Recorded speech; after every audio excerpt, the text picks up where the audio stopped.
ഗോൽഗോഥായിലെ പരമയാഗം, സിഹിയോൻ ശാലയിലെ തിരുവത്താഴം.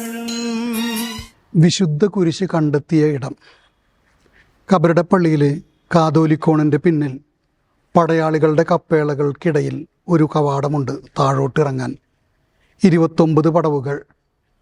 ഇറങ്ങുന്നതിൻ്റെ വശങ്ങളിൽ ചുമരിൽ തീർത്ഥാടകർ കുറിച്ചിട്ട കുരിശുകളുണ്ട്, പല വലുപ്പത്തിൽ പല മാതൃകയിൽ. നേരെ താഴോട്ട് ചെല്ലുമ്പോൾ നമ്മൾ ചെന്നിറങ്ങുന്നത് വിശുദ്ധ ഹെലന രാജ്ഞിയുടെ കപ്പേളയിലാണ്. ഇത് അർമേനിയക്കാരുടേതാണ്. അവരിതിനെ വിളിക്കുന്നത് ചാപ്പൽ ഓഫ് ഗ്രെഗോർ എന്നാണ്. എന്ന് പറഞ്ഞാൽ അർമേനിയൻ സഭ സ്ഥാപിച്ച, അർമേനിയയെ മാനസാന്തരപ്പെടുത്തിയ ഗ്രിഗറി ദ ഇല്ലുമിനേറ്റർ എന്ന വിശുദ്ധൻ്റെ നാമത്തിലാണ് അവരിതിനെ കൊണ്ടാടുക. ഇതിൻ്റെ ഇടതുവശത്തുള്ള അൾത്താര വിശുദ്ധ ദിസ്മസിനുള്ളതാണ്. നീ ഇന്ന് എന്നോടുകൂടെ പറുദീസായിലായിരിക്കും എന്ന് കർത്താവ് വാഗ്ദാനം ചെയ്ത നല്ല കള്ളനുള്ളത്. അതിൻ്റെ മുൻവശത്തായി മനോഹരമായിട്ടുള്ള അർമേനിയൻ കുരിശുണ്ട്. 1950 ഇവർ ഇത് നവീകരിക്കുന്നത്. താഴത്തെ നിലം മൊസൈക്ക് കൊണ്ട് അവർ നവീകരിക്കുന്നത് 1978 അർമേനിയൻ വിശുദ്ധ സ്ഥലങ്ങളാണ് അവിടെ ചിത്രീകരിച്ചിരിക്കുന്നത്. അതിൻ്റെ നടുക്ക് തീർത്ഥാടകർക്ക് കൗതുകം നൽകുക മൗണ്ട് അരാരാത്ത്. അവരുടെ പാരമ്പര്യമനുസരിച്ച് അർമേനിയയിലുള്ള അരാരാത്ത് കുന്നിൻ്റെ മുകളിലാണ് നോഹയുടെ പെട്ടകം ചെന്ന് നിൽക്കുന്നത്. അതുകൊണ്ട് തന്നെ അവിടെ മൗണ്ട് അരാരാത്തും നോഹയുടെ പെട്ടകവും ചിത്രീകരിച്ചിട്ടുണ്ട്.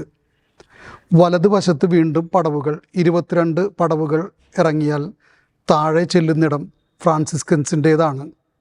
കുരിശ് കണ്ടെത്തിയ ഇടം. കുരിശ് യുദ്ധ കാലഘട്ടത്തിലാണ് ഇവരിത് നവീകരിക്കുന്നത്. ഇന്നുള്ളത് ഫ്രാൻസിസ്കൻസിൻ്റെ പള്ളിയാണ്. 1969 ഇവിടെ ഉത്ഖനനം നടത്തും. അപ്പോൾ കണ്ടെത്തുക ഈ സ്ഥലം കാൽവരിയുടെ തൊട്ടു പുറകിലാണ്, 10 മീറ്റർ താഴെ. അതിൻ്റെ ചുമരുകളിൽ ഇന്നും ദൃശ്യമാണ്. ഇത് പഴയ മടയായിരുന്നു, കല്ലുമട. അന്ന് അവർ ചെയ്തിരുന്ന കല്ല് വെട്ടിയിരുന്നതിൻ്റെ അടയാളങ്ങൾ അവിടെ കാണാം. 4 അതിരുകളിലും കുഴിച്ച് പലക അടിച്ചു കയറ്റി അതിൽ വെള്ളം നിറച്ച് പൊട്ടിക്കുന്ന ആ ഒരു രീതി, അതിൻ്റെ മാതൃക ഇപ്പോഴും അവിടെ കാണാം. ഇതിൻ്റെ താഴെ സിസ്റ്റേർനായിരുന്നു ജലധാര, ജലശേഖരണി. ഈ ജലശേഖരണിയിലാണ് 3 കുരിശുകളും ഒന്നിച്ച് തുണിയിൽ പൊതിഞ്ഞ് സൂക്ഷിച്ചു വച്ചിരുന്നത്. ഹെലന രാജ്ഞി പലസ്തീനയിലേക്ക് വരുന്നത് 326. അവർ ഈ വിശുദ്ധ കുരിശ് തേടി വരുന്നു. അന്നത്തെ ബിഷപ്പായിരുന്ന മക്കാരിയൂസിൻ്റെ സഹായം തേടുന്നു. എവ്സേബിയൂസും സിറിൽ ഓഫ് ജെറുസലേമും ഒക്കെ ഇതിനെക്കുറിച്ച് സാക്ഷ്യപ്പെടുത്തുന്നുണ്ട്. ഈ 3 കുരിശുകളും ഒരുമിച്ചാണ് അവർക്ക് കിട്ടുന്നത്. അതിൽ നിന്ന് വിശുദ്ധ കുരിശ് കണ്ടെത്താനായിട്ട് ഐതിഹ്യങ്ങൾ പറയുന്നത് 2 രീതിയിലാണ്. ഒന്ന്, ഒരു മൃതപ്രായയായ സ്ത്രീയെ ഈ 3 കുരിശുകളിലും കിടത്തുന്നു. 3ാമത്തെ കുരിശിൽ കിടത്തുമ്പോൾ അവൾ രോഗവിമുക്തയാകുന്നു. മറ്റൊരു ഐതിഹ്യം ഗോൾഡൻ ലെജൻഡിൽ പറയുന്നത് മരിച്ച ഒരു യുവാവിനെയാണ് കിടത്തുന്നത്, അവൻ ഉയർത്തെഴുന്നേൽക്കുന്നു. എങ്ങനെയായാലും ഒരു രോഗശാന്തിയിലൂടെയാണ് വിശുദ്ധ കുരിശിനെ ഇവർ തിരിച്ചറിയുന്നത്.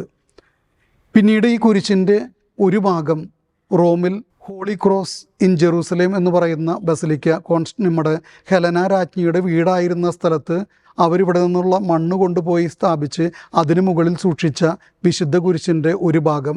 2ാമത്തെ ഭാഗം അന്നത്തെ കോൺസ്റ്റാന്റിനോപ്പിളിൽ, ഇന്നത്തെ ഇസ്താംബുൾ, തുർക്കിയിലെ ഇസ്താംബൂളിലുള്ള ഹഗിയ സോഫിയയിൽ.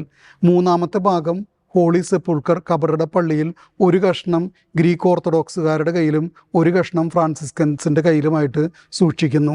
ഇവിടെ നിന്നുള്ള കൊച്ചു കൊച്ചു വിശുദ്ധ കുരിശിൻ്റെ ശകലങ്ങളാണ് ലോകമെമ്പാടേക്കും പിന്നീട് പോകുന്നത്. വിശുദ്ധ കുരിശ് കണ്ടെത്തിയ ഇടം നമ്മെ ഓർമ്മിപ്പിക്കുന്നത് ഹെലന രാജ്ഞിയുടെ വിശ്വാസമാണ്. ഹെലന രാജ്ഞി വലിയ പ്രതീക്ഷയോടുകൂടിയാണ് ഇവിടേക്ക് കടന്നു വരുന്നതും കുരിശ് കണ്ടെത്തുന്നതും രോഗശാന്തിയുടെ അത്ഭുതം ലഭിക്കുന്നതുമൊക്കെ. ജീവിതത്തിലെ ഏതൊക്കെ പ്രതിസന്ധികളിലൂടെ കടന്നു പോകുമ്പോഴും അതിൻ്റെ അപ്പുറത്തേക്ക് നോക്കാൻ, അതാണ് ക്രൈസ്തവൻ്റെ വിശ്വാസത്തിൻ്റെ പൂർണ്ണത. രക്ഷയുടെ തീരത്തേക്കുള്ള യാത്ര, സഹനങ്ങൾക്കും ബുദ്ധിമുട്ടുകൾക്കും തടസ്സങ്ങൾക്കും അപ്പുറത്തേക്ക് വിശ്വാസം നമ്മെ നയിക്കട്ടെ. പ്രതീക്ഷയോടെ നമുക്ക് മുന്നേറാം. ഈശോ മിശിഹായ്ക്ക് സ്തുതിയായിരിക്കട്ടെ. ഗോൽഗോഥായിലെ പരമയാഗം സെഹിയോൻ ശാലയിലെ തിരുവത്താഴം